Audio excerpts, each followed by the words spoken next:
everyone. Welcome to the Stoa. Today we have Jonathan Harris joining us in a session called Life Art. Jonathan is an artist and technologist and all-around Renaissance man, really, from taking computer science at Princeton to becoming one of the earlier pioneers in the field of data visualization. His previous art that he was doing was algorithmic approaches to storytelling. And now he's focusing on something called life art, which Jonathan will talk about in a moment. But from his website, it's a creative process that embraces life itself as the primary medium. So quite excited to just this concept to get us. It's amazing. Skylar introduced me to Jonathan in this concept. Skylar Brown, who's here also. And he has 21 different rituals, life art rituals, in a series called In Fragments. In I think Tuesday's newsletter, I sent out the video. So if you watched it, maybe you can put it in the chat if you watched the full thing or part of it. So Jonathan maybe has a sense of who watched it or not. So that being said, how today is going to work, Jonathan is going to share his screen discussing this concept of life art, and then we'll have an open Q&A. So if you have any questions anytime, put it in the chat, and then I'll call on you. You can ask your questions, Jonathan. We're here for anywhere from 75 to 90 minutes. And Jonathan's Wi-Fi might be a little bit shaky, so he might have to turn off his camera, but I'll just jump in if that happens. But Jonathan, welcome to the Stoa. Great, thank you so much. You all hear me okay? The microphone, yeah, great. Yes, I'm so really grateful to be here. Really grateful to Skylar for putting Peter and myself in contact, and to Peter for creating this space and inviting me into it. I feel like it's a really unique space nowadays that you all are creating here. And I've had a chance to listen to a bunch of the sessions over the past month or so since we've been in conversations, and I'm just really delighted to be here. I'm down in New Mexico at the moment, which is where I've been staying this winter, although I live in Vermont most of the time, which is where In Fragments is based, and I'll be talking a lot about the world there, my family's world there. So what I'm going to do is, as Peter mentioned, share my screen and do I haven't actually timed it. I think it'll be around a 20-25 minute or so presentation introducing some background and the project In Fragments for those of you who haven't seen it, and then talk about life art a little bit, and then we can shift from there into more of a group conversation. So again, so much gratitude for all of you. And I will see, this is actually, you can believe it, 2 years into COVID, my first time doing a Zoom presentation. So I hope that I can figure out how to work this. Let's see, sharing my screen. I can see my screen, great. So can you see this, the screen that I'm sharing now? Thumbs up, awesome, okay. So basically, as I mentioned, I want to use this space that we have today together to talk about this concept of life art, which is something I sort of arrived into after many years of searching, and then subsequently realized it's a concept that probably many other people have also arrived into over the course of history. So it's been interesting to see how this work I've been doing connects with other work from the past. Just the structure of this presentation, as I mentioned, I'm going to start with a little bit of background, just telling you a little bit about who I am and where my life journey has taken me up until now, and then doing a little bit of a deep dive in Fragments itself, and then from there talking a little bit more in the abstract about this notion of life art in general and how it might apply to your life, using In Fragments more as a case study or as an example from my life. And then the fourth part will be a group discussion that Peter will basically host. So to start with some background, this is a picture of me and my mom when I was little boy. We spent the first years of my life at our family's land in the small town of Shelburne, Vermont. Really beautiful piece of land, almost 200 acres, a farm on the shores of Lake Champlain known as High Acres Farm. And the land has actually been in our family since the 1880s. So we've been there for many generations. And I was lucky enough to be born into this really beautiful world. And we then moved to New York City when I was 4 years old, where I went to school, but we would always return to Vermont for summers and other holidays. And Obviously for those of you who have seen In Fragments, you'll know that my mom comes back in a pretty major way. So just wanted to open with this picture of her in a really beautiful, happy moment of the two of us together. She was also great in saving my early artwork. I guess a lot of moms do this, but when she passed away a few years ago, I found a huge collection of manila envelopes with all like organized by the month and the year. This is one of the first pieces that she had collected, which I probably did when I was maybe 3 or something. I don't know, but I was actually struck by how contemporary it felt, even though it's a little kid's work. So I really love this one, and it almost looks like In Fragments in a way. It's like all these little pieces that together make a whole. But I was really into just the world of the imagination, probably like many of you as a little boy. I did a lot of artwork with colored pencils. They were my favorite material when I was little. And then I got really into comic books in my sort of early teenage years and my late single-digit years. And I started inventing my own characters and making these dramatic stories and scenarios where they would meet one another. From there, I went away to a boarding school for high school called Deerfield Academy in Western Mass, and I had a really wonderful art teacher there, Tim England, who really sort of cleaned up my act with respect to comics and taught me how to draw in a more naturalistic way. And from there, I started doing oil paintings of local landscapes, again, under his mentorship. And for my senior project there, my last year of high school, did a series of 27 oil paintings of the campus and the surrounding Pioneer Valley, which is a very beautiful part of Western Massachusetts that's been lived in for a very long time. So it has that feeling of having been settled and loved and worked with, and I really responded to the land there. Then when I was sort of in college and right after college, I started keeping these very elaborate handmade sketchbooks that I would fill with, watercolor paintings and writings and dead plants and insects and ticket stubs. Here I was very inspired by an artist named Peter Beard, whose show I had seen in New York when I was in college.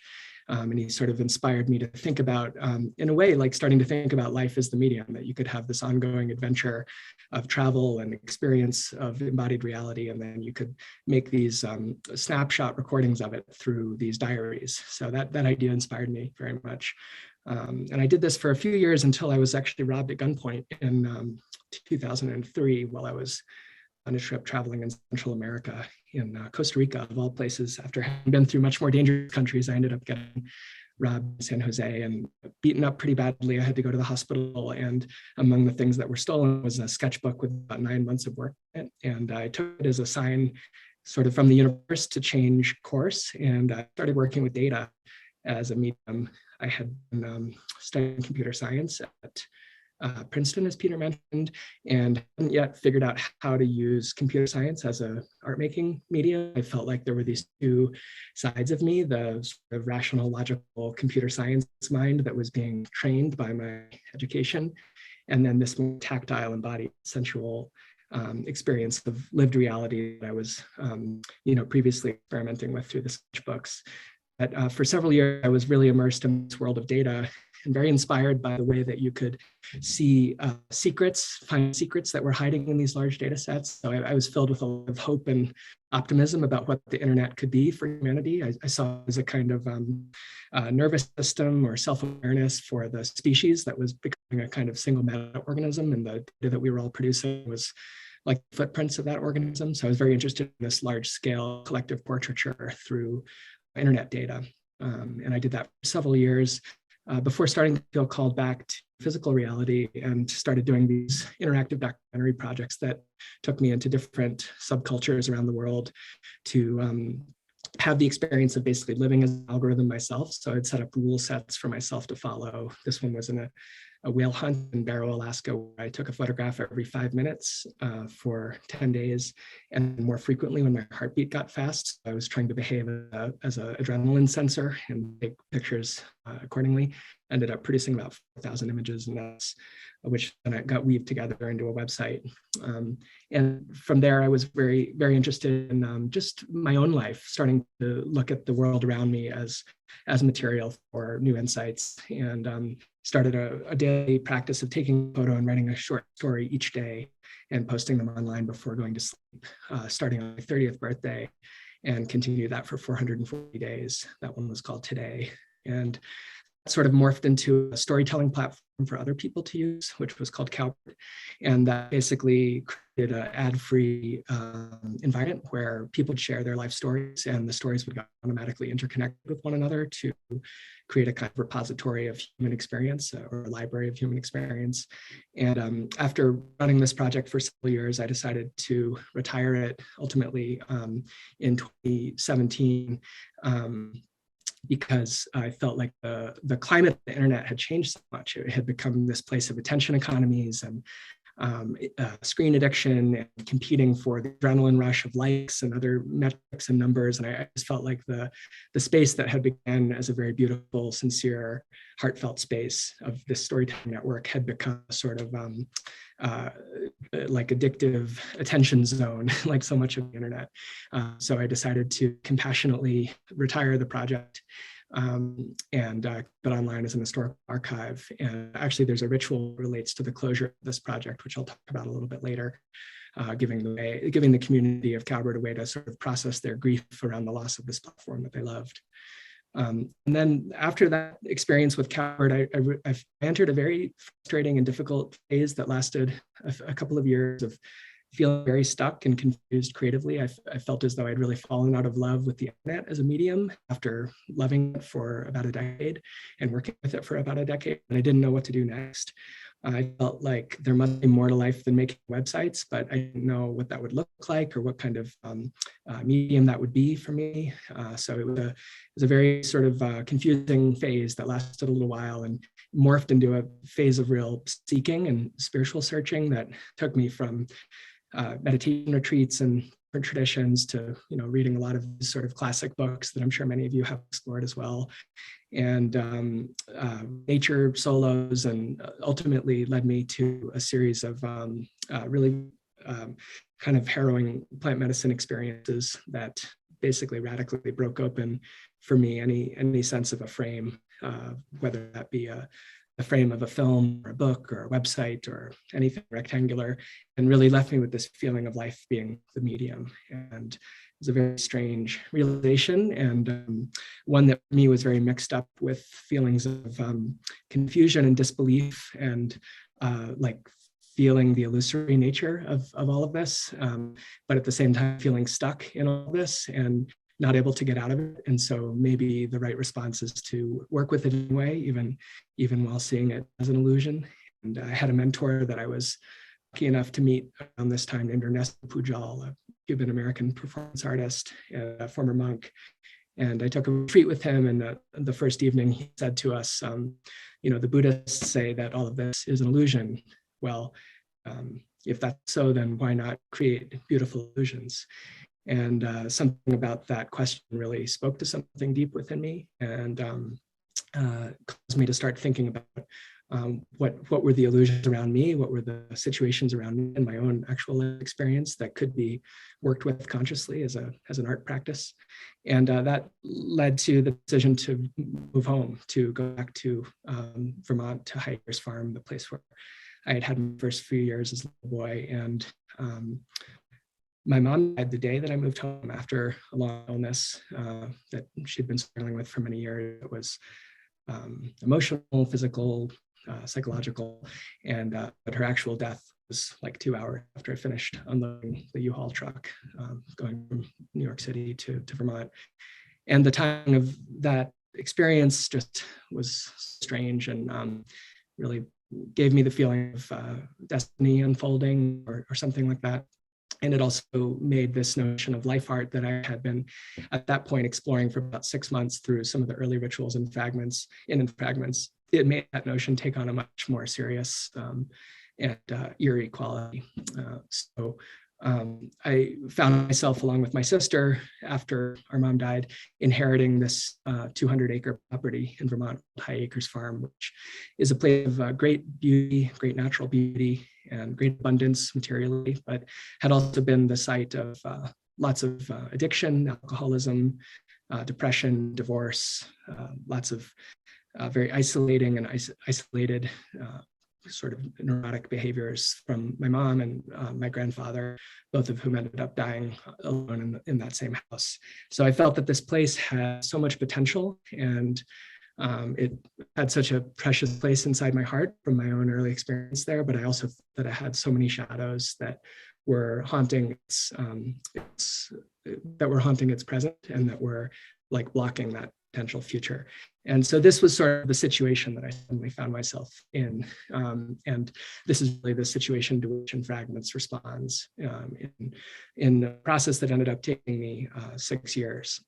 So that brings us to the second part, where I want to talk just in a quick way, walk you through basically the full scope, the 21 rituals, and just tell you quickly what I did and why I did those things, and how the project unfolds as a whole. For me, it began with meditation on Lake Champlain, which borders our land. We have a private beach on Lake Champlain, and it's an incredibly beautiful lake, very interesting geology. And for me, it was sort of this primordial mother presence from which everything emerges.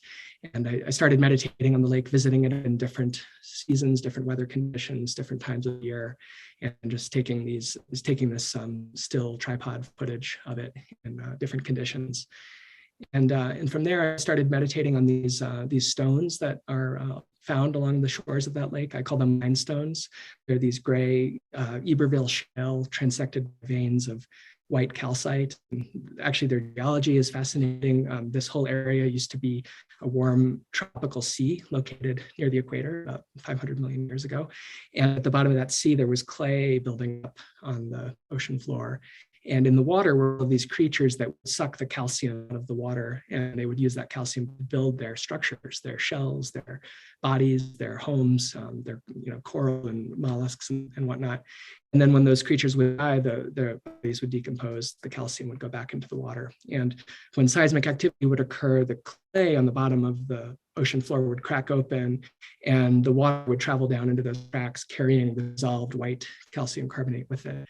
And 300 million years later, when all of that water evaporated, basically what was left over were these long veins of calcium that were going through the bedrock, which were made from the former bodies of creatures. And when those stones broke open into fragments, and the fragments were softened by water over time, we're left with these mysterious limestones that we have today, which for me have always seemed like puzzle pieces, because put them together in the right way, they can create longer lines, and those longer lines seem to hint at some forgotten wholeness that possibly maybe is still within reach in some way. So I started working with this notion of connecting the fragments to make a larger wholeness, first in this very childlike gesture of lining them up, and then using my body to continue the line, sort of implicating myself in this lineage of geologic connection.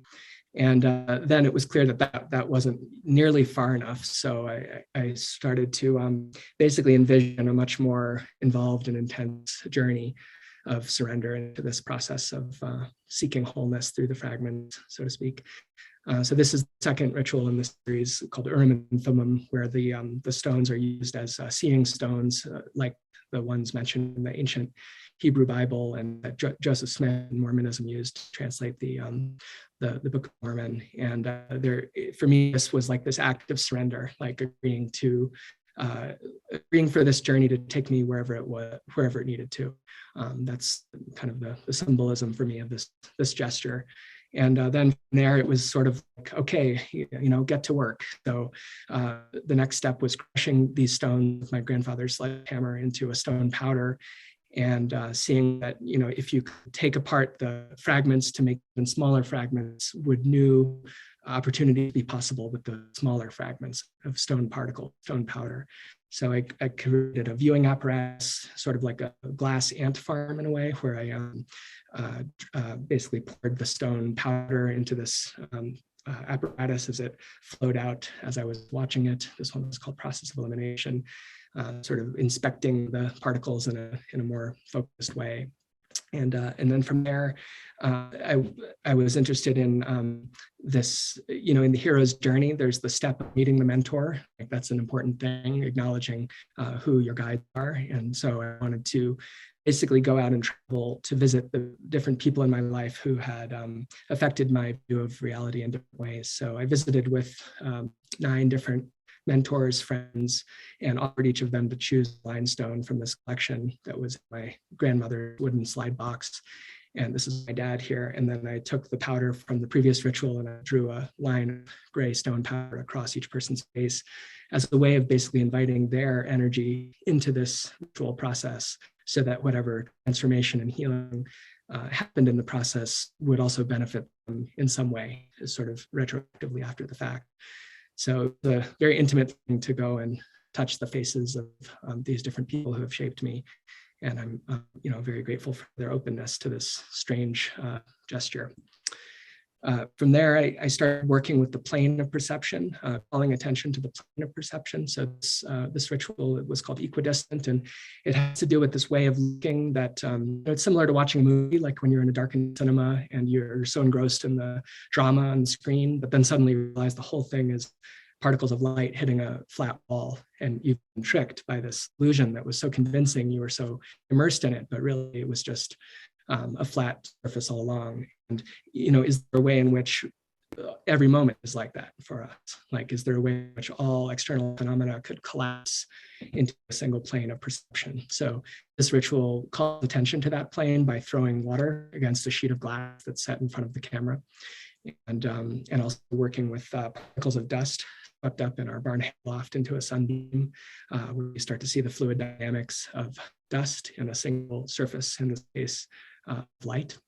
So there's other parts to this ritual, but it's basically about this, working with the plane of perception. From there, I wanted to work more consciously with the legacy of fear that had existed so much on the land there. And so I did this ritual, which was called Scarecrow, which involved making an effigy dressed as my mother in her clothing as a scarecrow, and moving it around the land to different places where her traumas might have happened when she was a little girl. And the scarecrow has circular mirrored eyes, which in a way speak to this way in which we see ourselves and one another, that we reflect each other. And that's one of the things we do for each other. And also, I should say the ceremony that I mentioned earlier, where I had this sort of vision of life being the medium, one of the things I heard in that ceremony was the sound of crows. They were living in the forest around us where the ceremony was being held. And when I heard those crows, I interpreted it as a very clear message to go back to High Acres Farm, where I had these vivid childhood memories of being a little boy, walking along the lawns there in the fall, to the sound of crows up above me in the maple trees. And so for me, this notion of coming home was very connected to the notion of crows. And then it somehow made sense for my mother to play this role of the scarecrow that's trying to keep the crows away using their own fear against them. And eventually, after moving through the grounds and house of High Acres Farm, the scarecrow makes its way to her bedroom and lies down in her bed. And one of the really strange things about this is that she ended up dying about 6 months later in the exact position in her bed. Very, very strange. So anyway, this ritual has very beautiful music that goes along with it, which is a group of female friends who sang the Ho'oponopono prayer for my mother before she died as a healing offering, when they gathered for another one of these plant medicine ceremonies in the same space where I had heard those crows. So sort of a wholeness to just this cycle of coming home and this ritual and her death and the healing and everything. It was something I still don't really understand, but anyway, that's this one.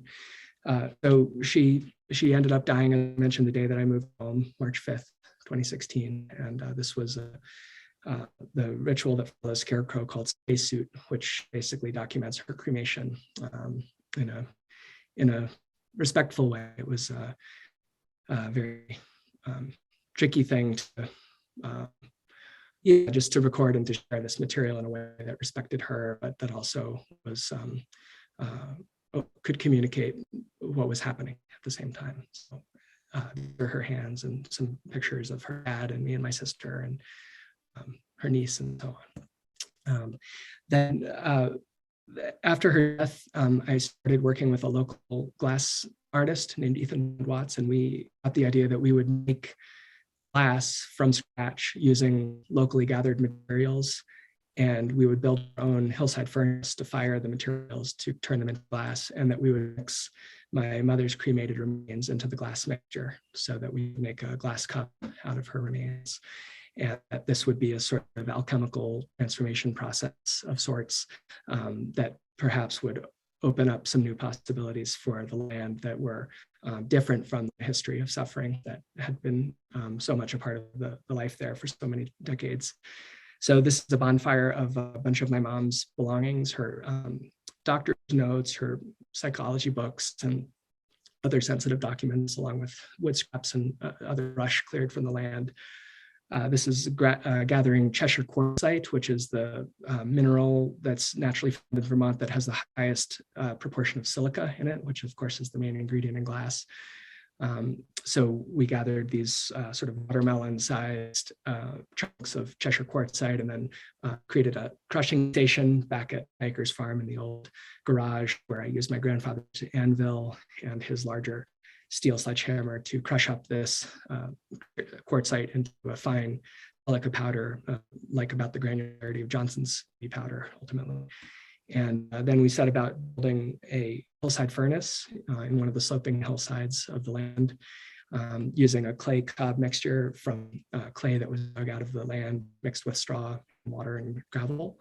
And ultimately built this kind of quixotic contraption that was about 18 feet long, had a steel chimney to create the enhanced airflow, and then this 8-foot iron pipe with a leaf blower sticking into it, which is how we accelerated the airflow into the fire chamber to really get the temperatures that were required to make glass, which is about 2,200 degrees Fahrenheit.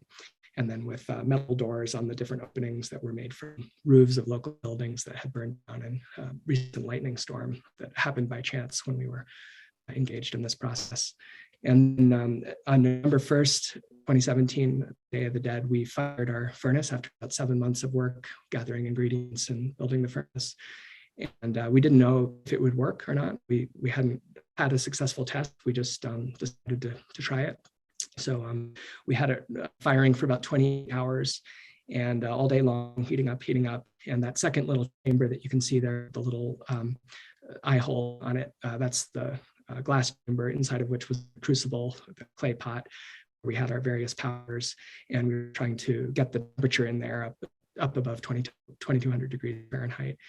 And around 2 o'clock in the morning, this crazy thing happened, which is that this phoenix shape started appearing in the crucible chamber door. The hole in the door was so that we could stick a steel rod in and move the door aside without burning ourselves. And the furnace at this point was so thirsty for oxygen that its flames were licking out of any available opening, including around the door and through that hole in the door. And this flying bird-like shape was happening for around an hour, and that's emanating from precisely the place where the ingredients were being transformed. Not something we had planned, but something that was deeply resonant when we saw it happening. And then around 4 o'clock in the morning, the crucible cracked, and the ingredients that were now molten glass started to drip away into the furnace. So we had about 15 minutes to make glass before it was all gone. And we were able to make a glass vessel. This is the next morning at dawn. This is the glass vessel that we made out of all those ingredients that I mentioned, including my mom's ashes.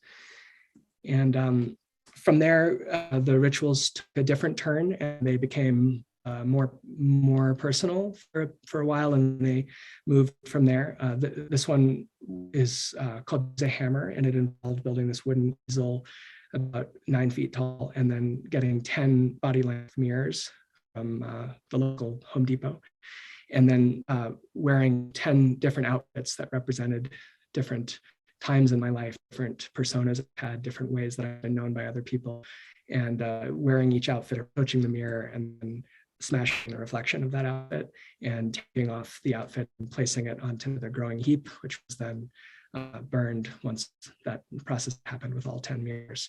So the next morning, there was a pile of melted mirror on the ground, and I came down and gathered those up and brought the shards up into the barn hayloft and set about rearranging the broken mirror pieces into a larger golden rectangle shape that was 27 feet long. And this was the following night. This was a drone shot inside the hayloft of all those broken mirrors and a perimeter of candles and some other details that you can't see in the picture. So for me, this was about basically dismantling those former pieces, but then not throwing them away, but reclaiming them, reorganizing them into a larger wholeness, to use a term that I'm sure is popular to many of you from Ken Wilber, the notion of transcending and including, rather than repressing or discarding. So that's basically what the energy of this one was. This one is called Hollow Mirrors. And from there, with, in a way, my own identity reconstructed, I started to turn attention to my grandfather and then again back to my mom. This was the next ritual called Give Up the Ghost, which involved addressing my grandfather's alcoholism and PTSD from World War II by reliving an experience that he experienced many times, which was nightmares of his time flying a transport plane in World War II with the scream of wounded troops coming from the back of the plane. And he would wake up in the middle of the night, put on his old uniform and walk around the house and get alcohol. So I wanted to basically re-experience this so that I could work with it. So I got his war uniform from the collection of a local museum, which fit me perfectly, and found his old monogrammed lighter, which was early a wasp was walking across as I was putting this all together that evening. And then basically I took his collection of miniature alcohol bottles and my collection of childhood G.I. Joe figures and arranged them next to each other so the G.I. Joes were looking at the bottles, one behind each bottle. And then he made a concoction of all of the liquors in a single bottle, being witnessed by some of these taxidermied animals that he had shot and killed in Alaska on hunting trips in the 1940s.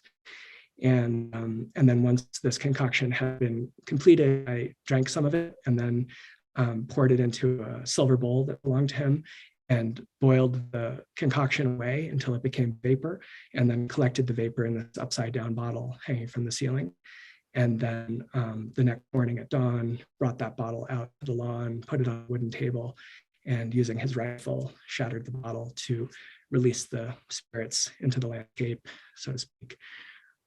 So that whole ritual was called Give Up the Ghost, or Free Spirit was its other title.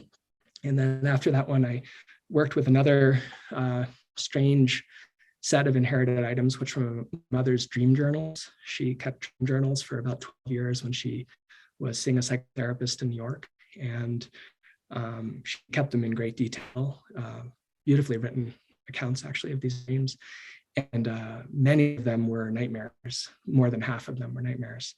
And she gave each one a title. And I read through these 12 journals, and it was really, really upsetting, really intense, but also made me feel a lot of compassion for her. And I felt that somehow these needed to be worked with, that they couldn't just be stashed away in a closet, that it would be disrespectful to just throw them away.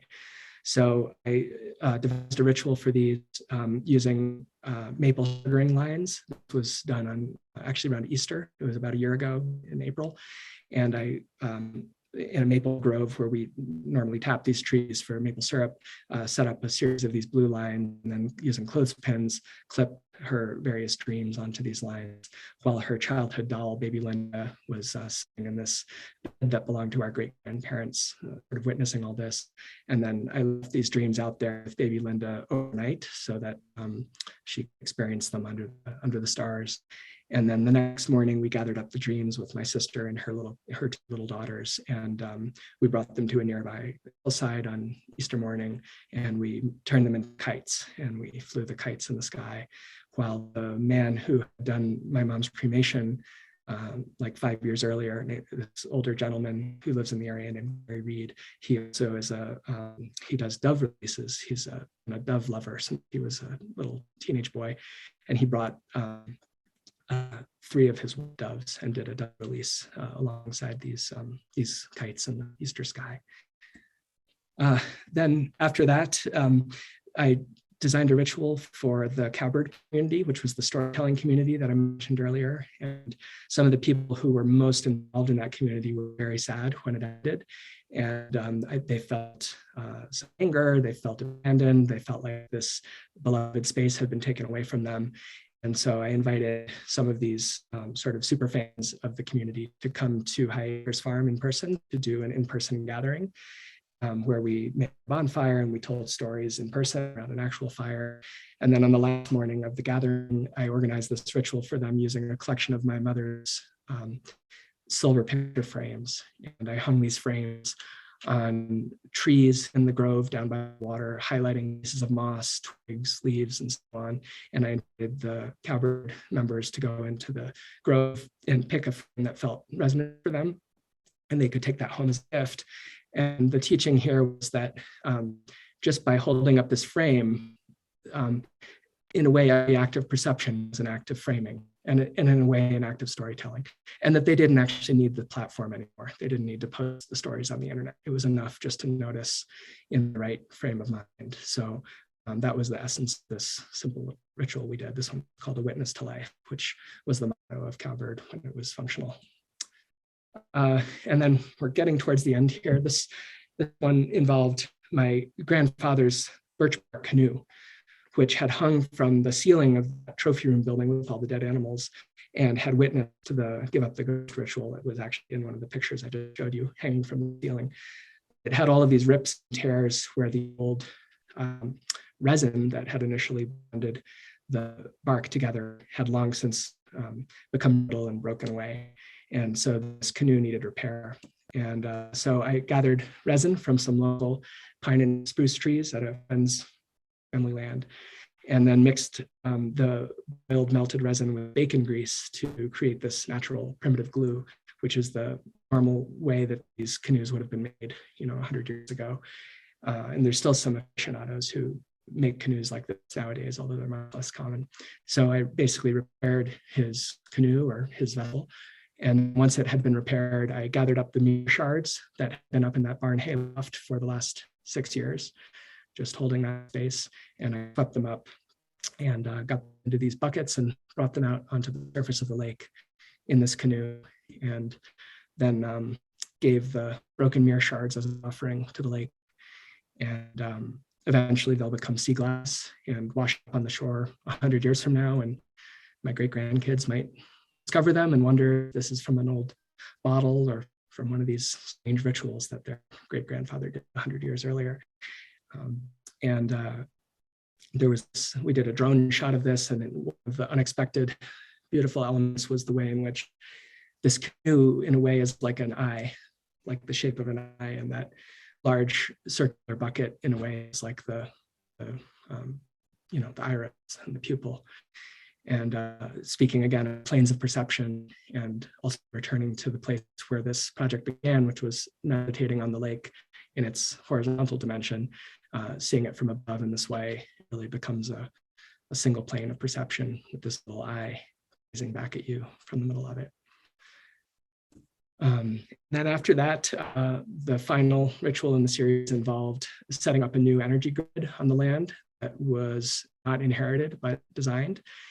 And this involved designing and fabricating a network of 27 mirrored lightning transformers using these East copper points and stainless steel frames. And these were, I planted these in the ground at 27 precise latitude and longitude locations, covering about 40 acres of land.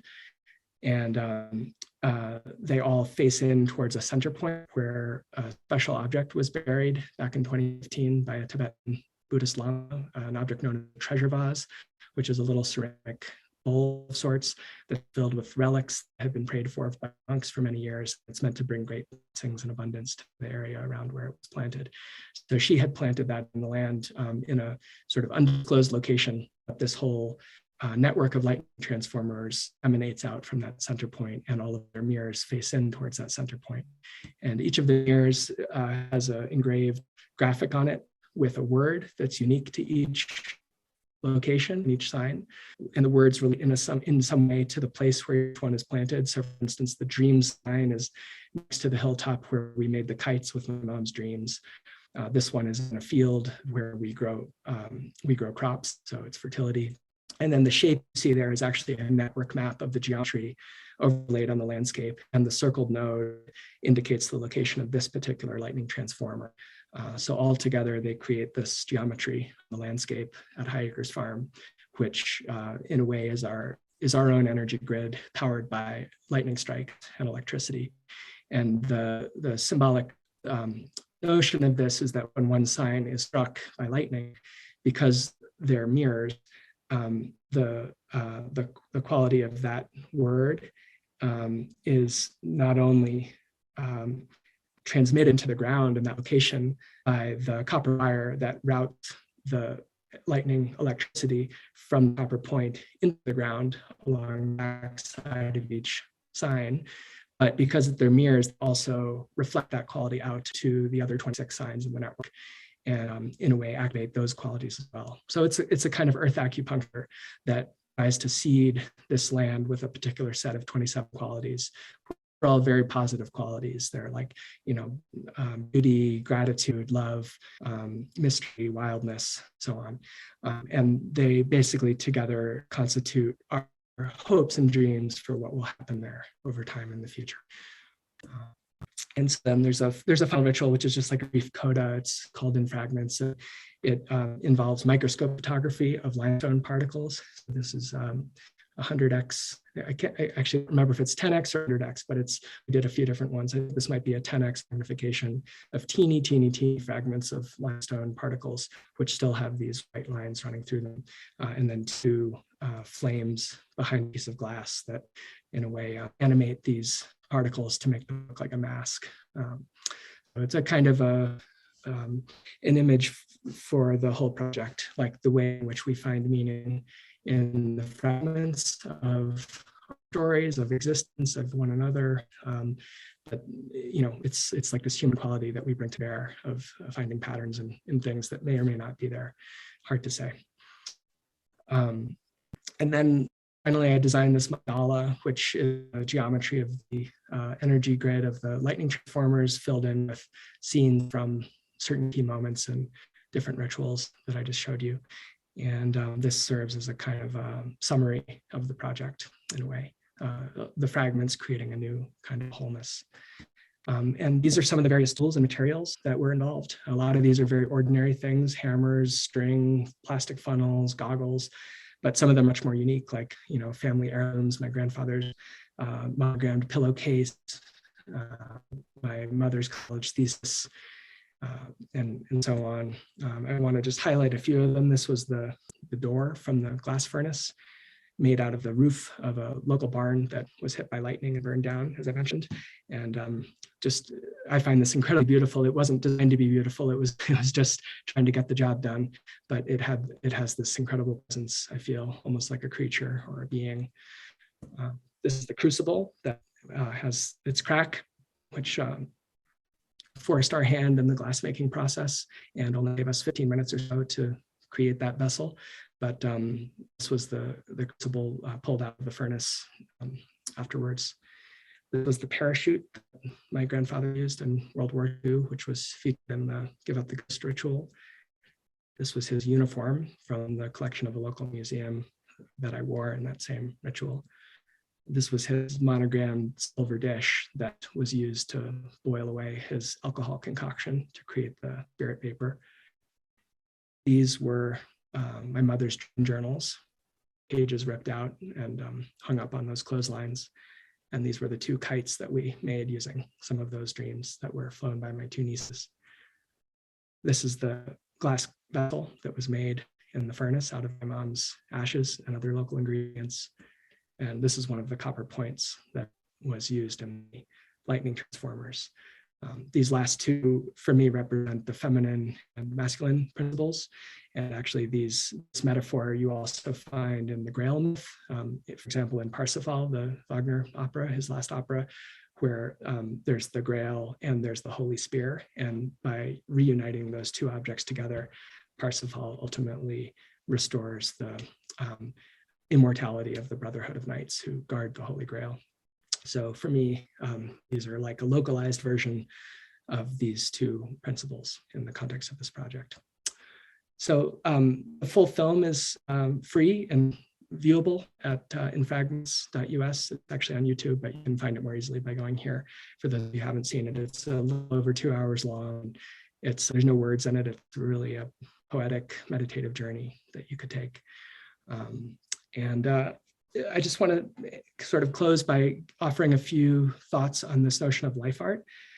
Just like some things that I've learned through this process. These thoughts are not thoughts that I had ahead of time. They're thoughts that I've had like the last few weeks reflecting on all of this work and what might be some lessons and takeaways that I could offer you or others that might be applicable to your own life situations. And then also just sharing a little bit about like other resources you might want to look into if you're curious about learning more about this notion. So there's this way that life art is basically seeing life as the medium. So that doesn't mean you can't make films or books or photographs or sculptures. All of those other works live inside of your life, which is really what you're creating, what we're all creating. Whether or not we do it consciously or we're aware of doing that, we're doing this all the time anyway. So in this sense, life art is just it's a rhetorical trick to describe something that we're doing anyway. But by having that rhetorical trick, perhaps it makes us more conscious of it and more able to work with it in a deliberate way.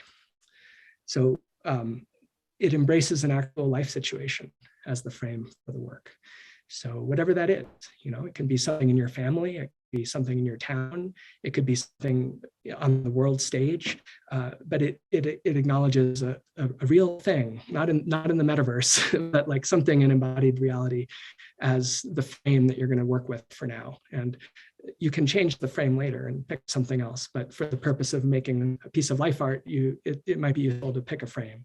So for instance, in the ones I just showed you, like dealing with the situation with my grandfather, if that was like a frame within the larger frame, or dealing with the storytelling community's demise was a frame within a larger frame.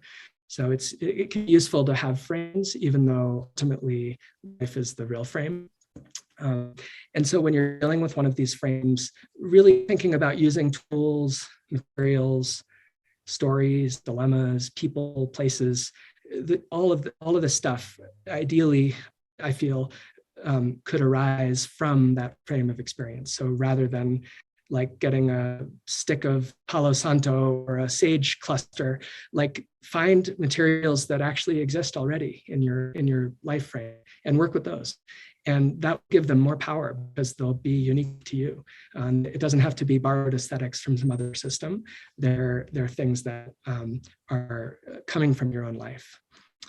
And one of the really cool qualities of life art is that it gives us the opportunity to live inside the work. So the work is not just something you close the door on in your studio at the end of the day, but it's something that is actually around you and you can benefit from it over time and get to experience that. And in the process, you're evolving the world of the maker, of the capital M maker, but also yourself as a maker. And these changes can become permanent. So it's a kind of reality hacking through an aesthetic process that rewards you with the opportunity to experience the evolving result. And I find a lot of beauty in the recursive, infinite quality of such a process. So these are just a few like functions of life art or ways that you might think about what different dimensions of life art could be. There's a healing function, like a doctor might perform. There's a teaching function, like a scholar or professor might perform. There's a leadership function or an aligning of a community around a new vision, sort of a chieftain function. There's an inspirational function around entertaining and expanding people's imagination and sense of what's possible. There's this transformative alchemical magician function. There's a crafting, artisanal function, making beautiful tools, beautiful objects, beautiful buildings, beautiful spaces. There's a communing function, helping people connect with what is sacred, helping bring a community together around this sense of reverence and awe. And there's even this reflecting function that's more of a prankster or a trickster or a jester quality. And when you think of all of these together, they start to have a lot in common with this traditional notion of what shamans do in indigenous cultures, which is very different from what we normally think of as contemporary art in our world today, which is so wrapped up in fame and money and collections and museums and exhibits and art fairs. And all of these ideas are very different from these qualities described here, which are much more helpful, generative, practical. They're things that everybody needs and desires and appreciates when they're done well. So, when you look at the contemporary art world today, it's often so inaccessible to people who are not part of that world, who don't have MFAs, who haven't studied the right texts. And I feel that there's this great opportunity for artists to reclaim a much more central role in society by connecting with some of these functions that may have been the original functions of what artists once were. It's hard to say, but they seem to have more in common with this notion of a healer or a medicine man or a shaman. Let me go on from there to talk a little bit about ritual itself. Obviously, ritual is something that happens a lot in fragments. And I really think of ritual as a technology. For many years, I worked with computer science and data visualization and things that are more commonly understood as technologies because they need electricity, you see them on screens. But really, like language is a technology, counting is a technology, obviously agriculture is a technology, and ritual is too. And we sometimes forget that these so-called natural technologies are themselves also technologies. We're so caught up in what you might call digital technologies or artificial technologies, artificial intelligence, that maybe we forget about natural intelligence, things that we just inherently can do as human beings in human bodies. So I'm very interested in this capacity of ritual. And really, I see ritual as a way of engineering belief, transforming belief. And that's something that's easier said than done. Like, it's very hard to just say, okay, I'm going to change my belief about something. Beliefs are very stubborn. And in a way, you could think of rituals as an elaborate symbolic choreography to help you change your belief about something because of the intensity of what you just went through. You almost like become convinced that your belief must have changed given everything you just did. So it's a kind of reality hack for this process of working with life. And ritual also is a tricky word in the English language because really there's at least three different dimensions of ritual that I feel actually deserve their own words, but we have this word ritual, and I use the word ritual in this project, but really there are these things, routines, ceremonies, and spells, which is one way of breaking down the different dimensions of ritual. For me, routines are basically about building character. They're like the things you do every day, your morning coffee, you're going to the gym, your journaling practice, even like visiting your parents at Christmas time, whatever it is. These are routines that sort of add structure to your life. They make things regular, and those regular patterns of behavior become your life experience. Whereas ceremony is a different idea. It's more like a communion and community. It's about connecting with something larger than yourself, whether through something like Burning Man or a plant medicine experience or a pilgrimage to Mecca or a bar mitzvah or any of these community rituals that are about connecting with something bigger than your individual world. And then the third kind is maybe the least understood, and that's the one that Fragments is most exploring. And it's more like the notion of a magic spell. Perhaps it's more about catharsis or some sort of emotional release that frees energy up for new applications. And maybe that's more like voodoo or chaos magic or in Fragments. It's more about transformation. But each of these three are really important in structuring your life. So for instance, you might do a spell to initiate a new pattern of behavior. And then you might do a ceremony so that new pattern of behavior can be witnessed by your peers, which makes it more real. If you've read Black Elk Speaks, there's this notion of like the dream needing to be acted out in physical reality for that dream to be honored. So this is the dynamic between spell and ceremony. And then the third kind of routine can seem very banal, but actually it's very important because the routine is what gives your day's structure. It's what actually at the end of the day is your life. I mean, the things you do every day is your life. I think there's this beautiful quote, how we spend our days is of course how we spend our lives. And the routine notion gets to the nature of that. But routines don't need to be boring. Like you can have very, very live routines if you think of them consciously. So anyway, there's a role for all three of these kinds of ritual, but I think it's useful to understand the distinctions between them. And I want to focus in on the third one just because it's less known than the routines and the ceremonies. So I wanted to say a few more words about ritual spells. So I've tried to sort of, any of these formations, of course, is constructed. So this is not meant to be like the gospel, but I was trying to think like, what's the most succinct way of describing basically what I did in fragments from ritual to ritual, and then also in the project collectively in a way that other people could follow. So I land on these 6 qualities, which here I called seeding, invoking, absorbing, releasing, replacing, restoring. So basically, just to say a few words about them, seeding is basically setting an intention. So it's becoming clear on why you're doing the thing. I mean, you could really think of ritual as a wrapper around an intention. It's like a powerful symbolic choreography or performance that gives your intention gusto and force and makes it stick. So in that sense, you have to be really clear on what the intention is. That's in a way the most important thing. Like, why are you doing this ritual? Why are you casting this spell? Next one is invoking, which is this notion of creating a proxy or adopting certain objects or materials that can function as allies for you as you're doing the ritual. So in the case of in fragments, that might be the line stones, like those stones that are on the beach at High Acres Farm, became a kind of proxy for this notion of fragmentation and wholeness. And by working with those stones, I'm also working with the concepts that the stones represent. So it can be useful to choose things in the physical world that can function as a kind of proxy for you as you're working symbolically, because ultimately ritual spells are symbolic gestures. They don't really happen in physical reality, although they're anchored there.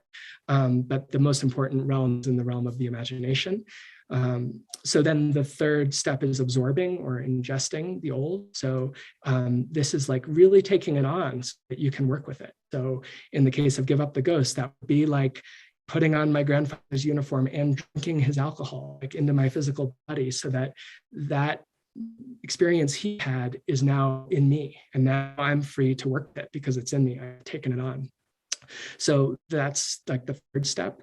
And then closely related to that is the releasing, the digesting, the destroying, which is saying like, okay, now we're going to take this thing that we don't want anymore and get rid of it somehow. So that could be like shattering the bottle with a gunshot or boiling off the vapor or turning the suffering ashes into glass, whatever it is, like some actual gesture of destruction that is conscious and well-defined and not hurting others, but is like a creative destruction that can free you to use that energy in a new way.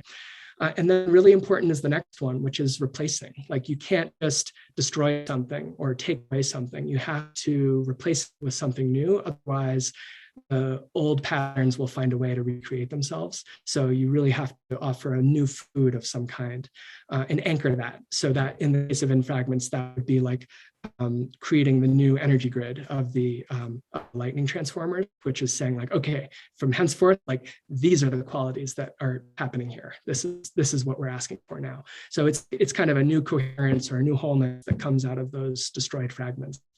And then the last one is restoring, finding balance. And it's basically this notion of reciprocity or giving thanks or acknowledging the forces that helped you, the allies that helped you, the people that helped you, the places, materials, those things. It's like, it's an energy giving thanks, giving gratitude, and it helps to like put things in balance once again. It's like calibrating at a new normal afterwards. So altogether, these function as a kind of one-way transformer. They're like one-way doors. Do them once, and then reality is permanently altered. Ideally, that's what you want. So they're like transformers in that sense. And then just a couple words about the aesthetics of all this, like how to decide if one is good, like what makes a good ritual. Well, I think like these are 3 questions that you might use that could help with that question. So like as technology, does it work? Like that's the most important thing. If a tool works, it's a good tool. If it doesn't work, it's not a good tool. So that's a good question to ask yourself, like your intention accomplished. So that's a very simple rubric you can ask yourself. The second one is it specific? Like, does it actually come out of your life situation? Or are you just like getting a sage smudging stick from the bookstore? So this is where the notion of life art, like your frame of experience, your materials, your stories, where that notion comes in. And so, and the third one is it beautiful? Like, did it bring more beauty to the world? Was the process itself beautiful? Was it well crafted, well constructed? And that's maybe where it more touches into art. So these three criteria of technology, life, and art have these three natural questions that come along with each of them. And you might find those questions helpful as you're thinking about designing your own rituals. These are some other people you might look into. Some of these people I was aware of ahead of time, others I've become aware of more recently, but these are not all artists, like capital A artists, but they're people that I think in their own different ways are exploring this notion of life art. They probably don't use that phrase. They're basically, I think, seeing the life situation as the medium. The Nearings, that was Helen Scott Nearing, they were like early back to the landers, I think in the 1930s or something, or 1940s in northern Vermont, which is my home state, where they basically saw their life as the artwork. And they were like living off the land and building their own house and so on. Joseph Beuys, very famous artist who worked a lot with ritual from Germany, very influential, very well known. Agnes Dennis had a beautiful retrospective at the Shed in New York a couple of years ago, has explored this notion in her own ways. Peter Beard was the guy who kept those sketchbooks that I saw when I was in college that I mentioned earlier, who inspired me to start keeping mine. A real adventurer, I think, really saw his life as an act of wildness, and I think in his own way, working with life art. Ana Mendieta, Cuban performance artist from like 1970s, 1980s timeframe. A lot of really powerful work around rape and femininity, and just like very, very strong, evocative, beautiful stuff. And Andrea Tell, like creating an off community in Joshua Tree in California, where like people come into her world that she's created, and like everything is part of the work, like how you sleep, the plates you eat off of, and everything. Sophie Calle, famous French performance artist. Spijanovic, for those of you who haven't seen the amazing movie The Cruise, I highly recommend it. He was a New York City double-decker tour bus guide in the 1990s who basically gave these like sermons about reality from his tours to these like crowds of unsuspecting Midwestern tourists. It's an amazing movie called The Cruise about him. Robert Irwin, famous artist who for a while did a practice called Available in Response, where he would just be available to people who would ask him to come and hang out and offer guidance on their art projects, on their life situations. And as long as they paid his way, he would just go and be available for them. He did that for several years.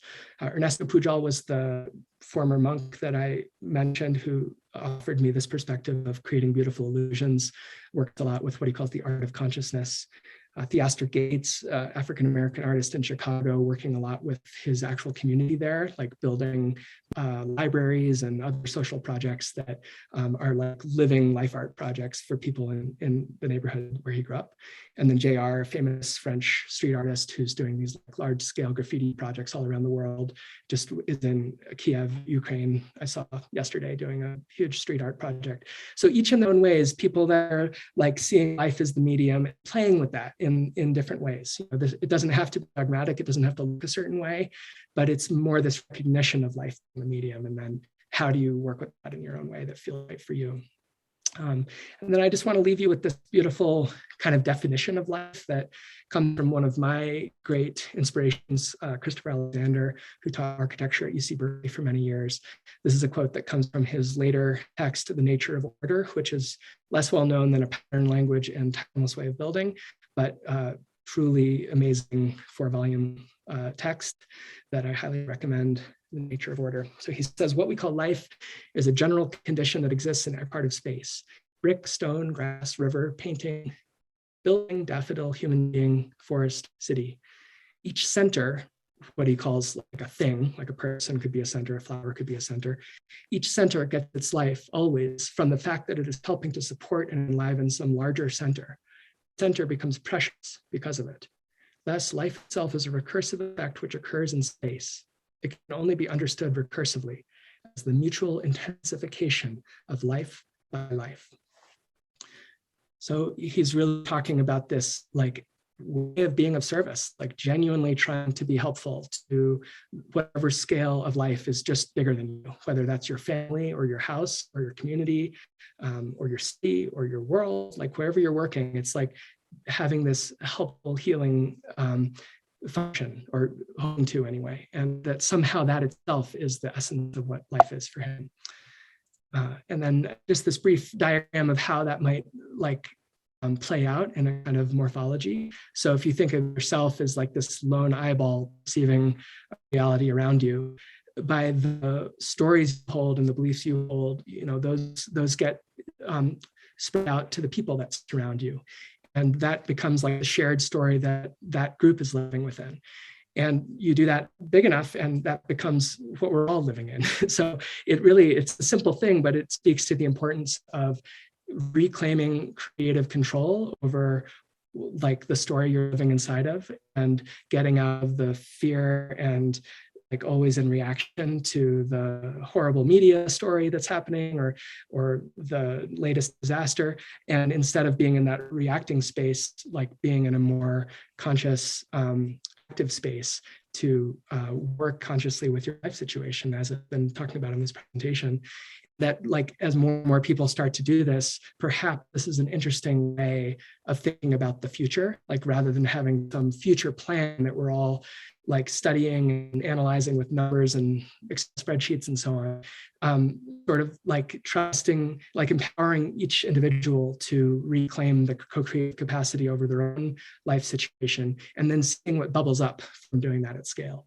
It's sort of like flipping the model on its head. Rather than like a futures think tank in Washington, it's like outfitting individuals with the software to do this directly in their own life experiences, and then trusting that that will inherently lead to interesting things down the road. So anyway, that's it. I've been writing weekly reflections, which if you're interested in this kind of stuff, you might be interested in subscribing to this. I think I have like 13 more weeks to go. I'm basically writing about one in fragments ritual per week, along with the broader themes that relate to each one. So that'll be going through the summer solstice, which is going to be the last one. So that is what I've got. And then I'd like to get a drink of liquid and talk to you guys as you wish. So thank you so much for your attention and listening. And thank you, Peter, for holding the space. Awesome. And let me stop share here. So everyone's give a round of applause to Jonathan. First Zoom, hit out of the park, first Zoom presentation. Well done, my friend. And so, yeah, put your questions in the chat. There's already some there. I'll warm up Jonathan with a question, perhaps a share and then a question. Yeah, I just really love like your framing on rituals, that tripartite that you presented. It was amazing. And there seems to be this like ritual consciousness I'm seeing in the kind of the field. A lot of people are talking about rituals these days. We're going to have the Stoa in May is just going to be like a ritual month. I'm going to read books like The Disappearance of Ritual by Byung-Chul Han, and then even some like kind of the more business stuff, like, you know, ritual design that they're talking, which kind of intersects some of the stuff that you were saying. But I really love that routine, ceremonies, spell. And I imagine there's like skill sets that are unique to each and some that are like, you know, through line between them. And the life art one, like, you know, the kind of the, which I think falls in the spell category. I really like this like rhetorical trick notion there. And, you know, a lot of indigenous languages, they virtually like the word art's not really like known, you know, in their language. And sort of like if everything becomes art, then you don't need the word. And so there's like this trickster element, and it almost seems like a liminal discipline, this life art one, in order to get perhaps to that state. So yeah, I don't know if I have a question there, but just anything kind of ping for you there about this like trickster element and this liminal discipline of life art. Yeah. Well, I totally resonate with the notion of a lot of traditional cultures not having a word for art. Like basically there's this way that like art is to cook artfully, or to build artfully or to dress artfully. Like, so maybe life art is just to live artfully. And that by like taking art out of this realm of like precious objects on podiums or special rectangles that have labels next to them on walls, like just reclaiming that art consciousness of just how to add beauty to everything. And that, I find that to be such a like exciting and liberating and open source notion that, like we all can do in our unique ways. So I really resonate with that. And I do feel like there's a lot of, I feel like art has been like quite corrupted by the market dynamics and just the like structures of modern civilization, and that there's this great opportunity for artists to reclaim a different kind of role in society that's much more useful, actually. Yeah, that totally resonates.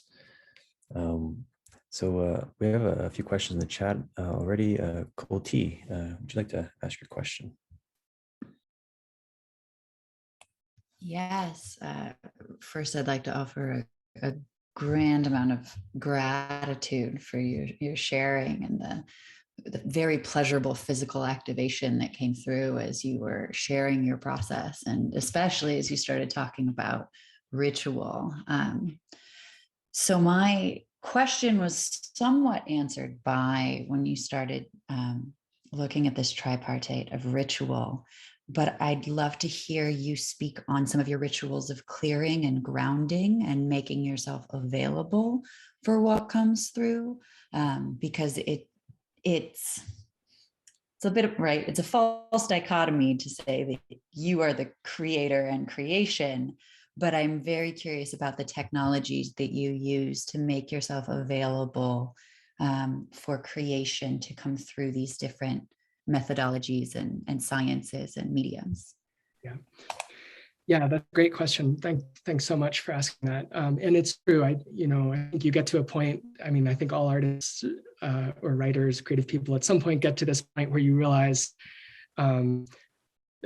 like as Leonard Cohen said, you're not the one writing songs. Or if I knew where the good songs came from, I would go there more often. That's my favorite one of his. But yes, I think there are things you can do to keep yourself clear and open, so that those notions start flowing through you or start being gifted upon you. I think thinking of them as gifts is a nice way, actually. Like you receive these gifts, and then they're, with gifts, you have to keep gifts moving. So you have this obligation to pass them on. So for me, like the way that looks often is I'm a big swimmer. I swim pretty much every day. And I find that like of all practices is the most grounding for me. And like after I have an hour-long swim, like my whole perception of the world changes. I'm so much more accepting and open and calm and balanced.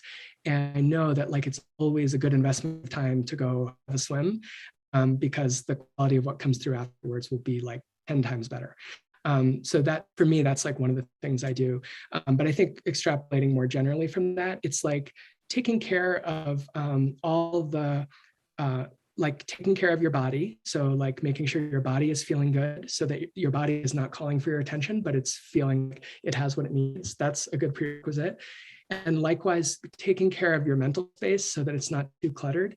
I think there, a framework like the Getting Things Done framework can be really great. You basically have a trusted source where you're tracking all the stuff in your life, so that it's not in your mind clouding your presence. And then when you have such a trusted source, you can have more like what David Allen calls the mind like water, where things are really coming through. So it's like, yeah, taking care of your body needs, taking care of your to-do list, not that you have to finish it, but just so you know it's being tracked, so it's not taking up your presence. And then, if there's anything else pressing that's calling for your attention, like attending to that, so that you can be in a place where you feel available to like some new thing to come through. And that's going to look different for each person. That's why I share the swimming example for me, because that's what works for me, but for you, it's probably something different.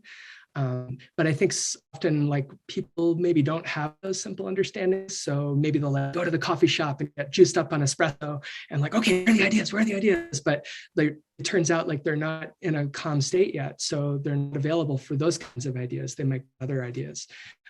So it's like a step-by-step thing, attending to the things that are close at hand and then going outwards from there. Yeah, I could say more on that, but hopefully you got the gist. Any follow-up share, Colty? Yeah, I feel like that's very expansive. And I could name a number of examples of my own practices and other people's practices, and have found and loved that you shared a number of these artists and in your creative lineage that had inspired you, because I do think sometimes people look for the practice that will make them creative, when a lot of those practices really are of clearing and making people available. And each body is going to have different sensitivities and rituals that activate that space. And the final thing that I'll share is I have this pet theory, that a number of people who really want to be productive feel safer identifying as wanting to be productive than wanting to be creative, because of these market frameworks that we have. So I know a number of people who are very into like getting things done methodology, but wouldn't self-define as artists and creatives, because of, I think, again, it's this false dichotomy that market forces really put upon us as influence. So we could both say a lot on that, but there are other folks in this session. So just, again, gratitude for your thoughts and processes and sharing. Thank you. Yeah, and just a quick thing, like I think what you're describing, I've heard referred to as the difference between urgent and important. Like a lot of things might be urgent, but not important, and you never get to the important things. You're always doing urgent things. So just again, having that understanding that there's two kinds of things calling to you. Yeah, and I really liked how you mentioned the GTD, because often it gets confused with like productivity literature in the business context, but it really is a spiritual martial art that kind of like just deals with information that just allows for the creative energies to flow. And David was at the Stoa twice, so you can check out the Stoa, David Allen, if you'd like to watch those sessions. Sonia, you had a question, if you'd like to unmute yourself and ask it, or share. Sure. Thank you so much for this presentation. I really recognize this, the kind of alchemical nature of your work, and this, what I see as a really deep meditation on grief. And it feels very courageous and honest to be share that, and to give it so much of your life energy. I'm kind of coming at this through performance and a lot of years working with Buto, which is a form that also shares this sort of ritual element, a lot of sort of one-off performances and very personal content. But I'm starting to really think more about collective work. And so my question is, I'm seeing the way that the role of the artist can powerfully point us to our real creative and transformative agency.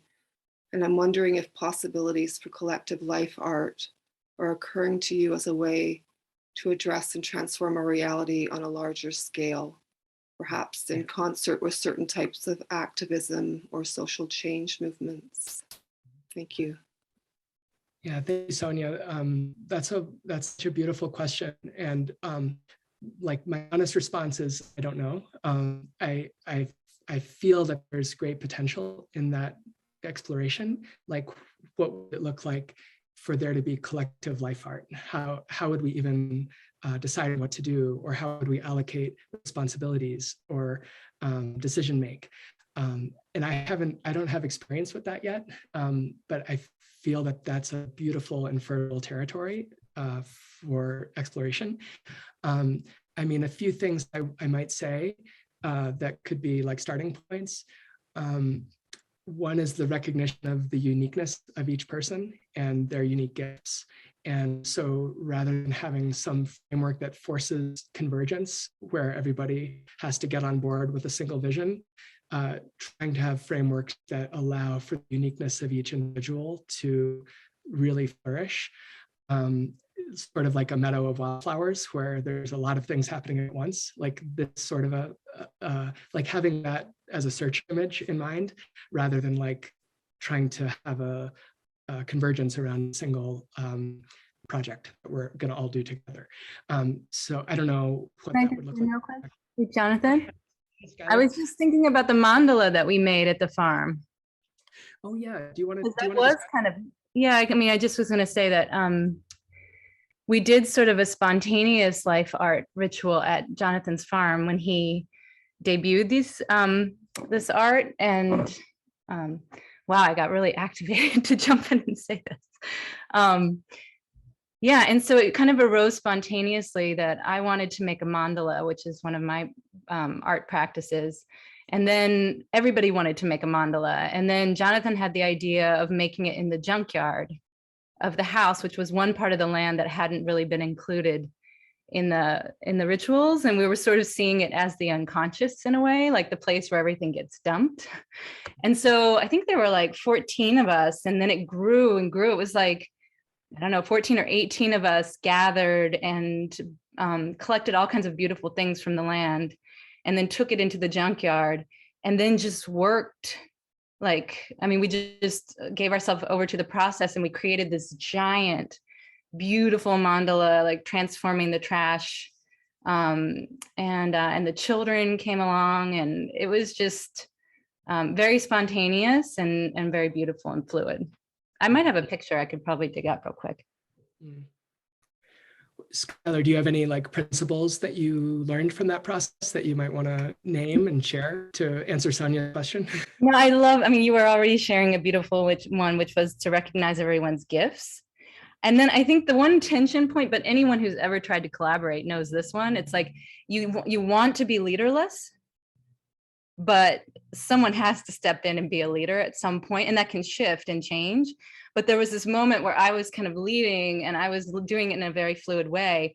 And then Kim came in and just was like, all right, like she just brought in this kind of like very clear vision, like direction. And I was really grateful in that moment that she stepped in. And so I think it was like that transfer of leadership in the right moment was another nice part of the experience. Yeah. Yeah, I think maybe another principle to extrapolate could be that, like to your point, Scott, that ultimately you do need a leader, but it's good when the leader is like the person who cares the most about the thing that's being made, and then there can be multiple groups happening concurrently, each of which having their own leaders. And the members of the groups can overlap in multiple groups. So it's like, I help you do your mandala, and then you help me do my thing. And like maybe that's another sort of morphology principle to extrapolate. It's kind of like, it reminds me a little bit of a holacracy, these notion of circles, and each circle has its lead, and you can be in multiple circles and so on. That's great, thank you. There is something really fun about how Skylar jumped into that question, and the way that this sort of points into this multidisciplinary kind of possibility of collective art as well. Yeah, thank you so much. Yeah. Awesome. Yeah, we have 5 minutes before the bottom. Do you have time for one more question, Jonathan, or shall we? Yeah, sure, I'd be glad to, yeah. All right. Tucker, would you like to ask your question? Sure. Hey, Jonathan. Tucker. Hello. So what I'm curious about is basically how the project and the person, you being the person, have transformed and shapeshifted each other. And, you know, I was thinking about Bo Burnham's Inside and your project as well. And I'm having a bit of an epiphany moment just in the past couple of minutes, thinking about my own pursuit of a documentary project. And the approach that I've taken in the past is to basically script it all out, lay it all out, and have it be this one big project that I would pursue over a year. And what I love about In Fragments is that it seems like it's these small rituals and these small little vignettes that capture you or the land or the cosmic sort of download in that moment in time. And then together, like, I presume that you being able to approach it a little bit piecemeal over the course of many years allowed for your own kind of transformation and shape-shifting process to unfold. And the project itself could adapt and flow with your own personal evolution. I was wondering if you could speak to that a bit. Yeah, thanks. Yeah, so a few things I would offer there. So one is, like, when I started this process, I had no idea it would end up taking so long. I thought it would take maybe at most a year or 6 months or something, but it ended up taking 6 years. So one thing I had not anticipated is the way in which there were times when life needed to be given a chance to catch up before certain next rituals could happen. It's hard to explain why, but all I can say is like I couldn't muster the willpower to do certain rituals until suddenly I could. And it seemed like the difference was a life situation finally changed, and that like broke open a doorway that I was then able to walk through. And the opposite also happened. So there were life situations that felt very stuck, and I didn't have the willpower to do a ritual. There might have been like 2 years of dormancy without doing any rituals. And then this voice would start to dawn on me that was like, you need to do a ritual here, break through this impasse.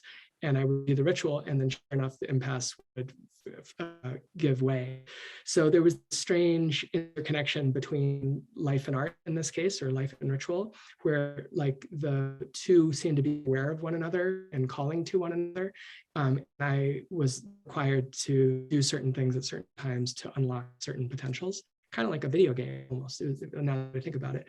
So that's one thing I would share. The other is the process of having released it now into the world has been very interesting and unexpected too. Like, you know, I hosted this event on the September equinox that Skylar attended along with about 100 others, where the films were premiered for the first time at High Acres, and that felt so meaningful and gratifying. And we did new rituals together as a group. I had everybody take a handful of my mom's childhood marbles and plant them somewhere in the 200 acres of land along with their dreams for the future, so that it could become a farm for dreams. And we did other things. And then I released it more broadly into the culture, you know, through my mailing list and so on.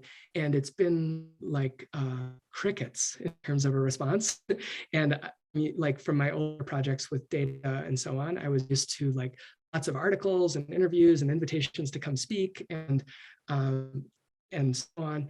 This STOA session today is actually the first time I've been invited to talk about this project in any format other than my own newsletter. And at the same time, I've been having this like bleeding process every week. Every time I send out a newsletter post, like 50 to 100 people unsubscribe. And it hurts, like it hurts the ego, which I thought I was beyond, but I'm really, it's still there. And I think what I've been trying to see it as is a shedding process of basically like shedding the old identity as digital data artist. But the new identity hasn't really coalesced quite yet, at least not in public. And so there's been this process of attrition. So that's been a surprising element of this whole thing too, is like the public sharing of this work has been bringing up a lot of feelings like judgment and self-doubt and inner criticism that I thought were like in the past with the glassmaking process, but they're like still present. So that's been a surprise too.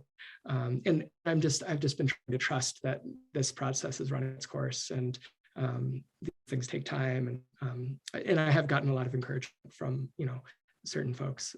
But anyway, those are some ways I would respond to your question. Thank you. Just a quick follow-up. I was reminded of when we were conversing together and you mentioned that you weren't even sure if you're going to release it to the public. You're just going to have the one screening on your land, and then maybe that would be it. So I'm curious why you decided to actually release it. Yeah, well, I felt that there was, actually, before I released it, I went through a little bit of a personal process to try to really discern what my intention was behind releasing it. Like, for instance, was it for it to become a famous artwork and be in museums, or was it to make money by selling tickets for people to watch it, or different ideas? And the place I landed was that my main intention for it was actually educational, and I wish for it to serve as a case study that other people can look to and reference and then adapt for their own life situations. And once I got clear on that educational intent, everything else sort of fell into place, like the design of the website and the writing around it and so on was all about trying to offer clarity and understanding for people, and also trying to provide a lot of rabbit holes that people could go down to have their own journeys of learning about, you know, the I Ching or shamanism or astrology or Urim and Thummim. I mean, there's a million different topics that are referenced in the essays. and they're all fascinating rabbit holes. So I was hoping to basically like seed a landscape with possibility and then leave it for people to explore that landscape on their own as the educational journey. Very cool, very cool. So let's close out here. And any parting words you'd like to leave us here at the Stoa, Jonathan, or anyone watching this video?